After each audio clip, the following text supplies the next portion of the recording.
من لا بارگەی مەکتەبی سیاسی کۆمەڵی ئیسلامی کوردستانم لە شاری سلێمانی لێرە ئەمەوێت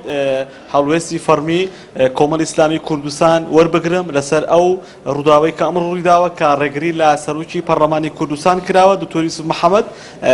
فراکسیۆنەکەی کۆمەڵی ئیسلامی لە پەرلەمانی کوردستان ئیدانەی ڕووداوەکەی کرد بەڵام من ئێستا هاتووم هەڵوێستی فەرمی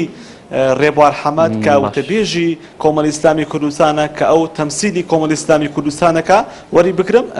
ئێستا من چاوەڕی هاتنە خوارەوەی ئەوم ڕێبوار حەمەد وتەبێژی کۆمەڵی ئیسلامی کوردستان هەڵوێستی فەرمی کۆمەڵی ئیسلامی کوردستانمان پێ دەڵێت لەسەر ئەو ڕووداوەی کە ئەمڕۆ ڕوویداوە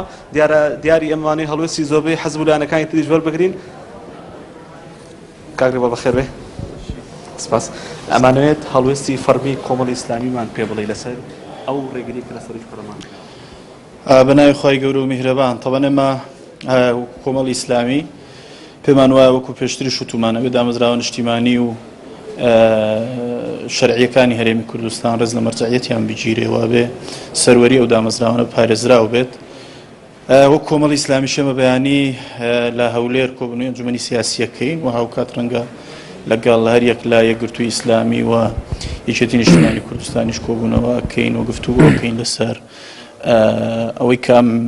حەدەسانەی کە هاتوۆتە پێش چۆن مامەڵەیان لەگەڵ بکەین و بۆی کە بتوانین هەمومان تەبایی و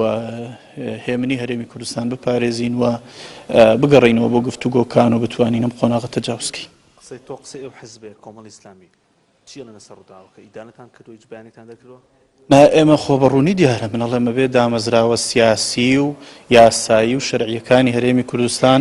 سەروەریان پارێزراو بێ ڕێزیان لێ بگیرێەوە هەمانە بە ڕێز لەوە ئیتیفاقیانە بگرین کە لەسەریان ڕێککەوتوین ئەم حکوومەتێکی بن کە فراوانە متمانی لە پەرلەمان وەرگرتووە و پەرلەمانی کوردستان شەرعیەتی لە خەڵک وەرگرتووە ئەبێ ئەو دامەزراوە شەرعیانی خۆمان بپارێزین و ئێمە وەکو کورد قۆناغێکە ینی دوای قوربانیدانی زۆر بەمە گەشتوین ئەبێ ڕێز لەو دامەزراوی خۆمان بگرین و زۆر سپاس. ئەم حکوومەتە بن کە فراوانە بەڵێ دیارە وتەبێژی کۆمەڵی ئیسلامی تەنها قسەی لەسەر بە کورتی قسە لەسەر ئەو هەڵوێستەی کۆمەڵی ئیسلامی کرد لەسەر ئەو ڕووداوە و باسی ئەوەی کرد کە ئەم چوار لایەنە کۆبوونەیەک دەکەن بۆ پێشتر و سبەینێژ ئەنجومەنی سیاسی کۆمەڵی ئیسلامی کوردستان کۆبوونەوە دەکات